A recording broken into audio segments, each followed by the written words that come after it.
Hey guys, welcome back to XDA. Today I'm going to review for you an application that helps you answer and interact with an incoming call while doing other things on your device without losing a beat. Let's check it out.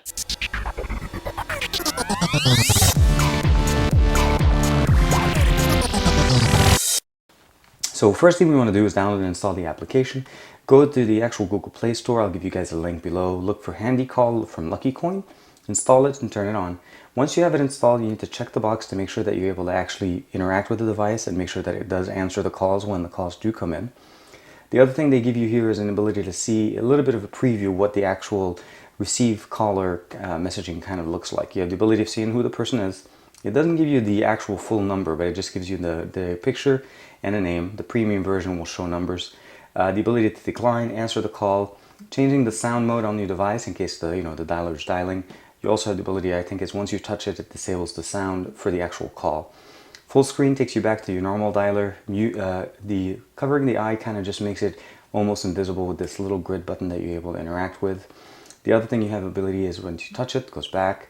And you can preset certain text messages to be able to respond back to the caller. As an example would be, hey, I'm doing actually a review right now. And it doesn't say because obviously this is just a test. Two different themes built in. One is the one that we just saw. The other one is the circular one. And the way that works essentially is that you press and hold the actual caller's picture. You get the same information. The only thing I noticed here is that in this option, you don't have the ability of interacting with the text messaging option. So I'll stick with this feature. The other thing here obviously is you have the ability to go in premium, additional features, additional themes, sharing your your experience with this application on Facebook, default language, pop-up transparency, and then pop-up size. Of course, you can customize these, and so you can go custom. You can go small, and then you can always test out your actual interface.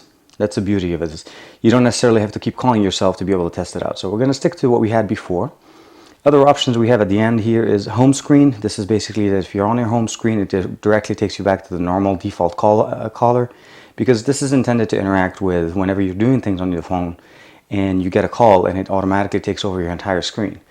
Lock screen, of course, show default phone apps when you're in the lock screen. Caller details, mute on touch. This is if you get a call, you're able to turn off the sound. Time range, this is where you have the ability of turning off this application within a certain time range. So essentially enabling you to go back to normal at certain times of the day. The other thing we're going to do right now is just go to a real quick test. I have it set up so that basically I'm able to interact with it, obviously. So let's say we're in the application itself and we start getting a call. The main thing we want to make sure here essentially is that you're working, you're doing something, and you don't want to have the ability to basically have, be interrupted with everything. So you notice first thing that the actual caller did show up, so I'll touch to mute. It disables the sound. And what happened is if you have an Android Wear type of a device, this doesn't actually disable it. I still have it getting it on my phone.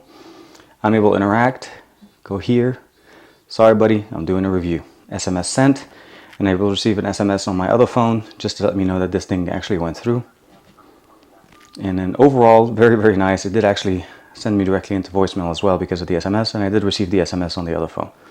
Doing a review right now. So overall, very nice interface. I do notice that if it didn't show up that quickly, but there was the real split second where you saw the actual dialer show up and then it came up, and that's what it's intending to do. It's intending to basically override that so that it doesn't actually take over your entire screen and you're still able to function. So from what you guys can see, the interface is pretty simple as far as the setup. Once you actually set it up, it's pretty easy. You're in the middle of doing something, you're browsing the web, you're reading Google Plus posts or whatever, and a call comes in, you're able to interact with it right away from that screen without necessarily leaving Google Plus or leaving the application that you're in. So on the pro side, I like the fact that it has that functionality. It does have the ability of responding back with text messages, the ability of muting the call. I like the fact that it actually is customizable as far as size and transparency. On the not so positive side, on the con side, from what I see here, yes, you technically have the ability of interacting with it and working, but then once you answer the call, it throws you back straight into the default caller. I would have liked that they actually contain everything within this application so that technically you wouldn't necessarily have to leave Google+. You're able to turn on speakerphone and then just answer the call, or be able to actually just answer the call directly out of your device without leaving it. So by circumventing it and then putting it back into the dialer, I just lost whatever I was doing and I'm back to the phone. So kind of losing the functionality there. It doesn't mean I can't switch back and doing the sound. I'm just referring to the functionality of the application. So short version is, it's a good application to try and check it out. A lot of our AOSP based ROMs don't necessarily have shortened dialers or interaction to the dialer that is this small. Generally, you'll actually take over the entire screen when you get a call. So those are the functionalities. Now, TouchWiz based devices, I've seen different ones, but at least on the Note 3 and the Galaxy S4 and 5, there is a shortened dialer that does come up at the bottom of the screen, and it gives you the ability to do the same thing. So this is a very nice little application. Let me know what you guys think. Hope this is a functional application for you. As usual, like and subscribe to this channel, and like and subscribe to my channel, and I will see you guys soon.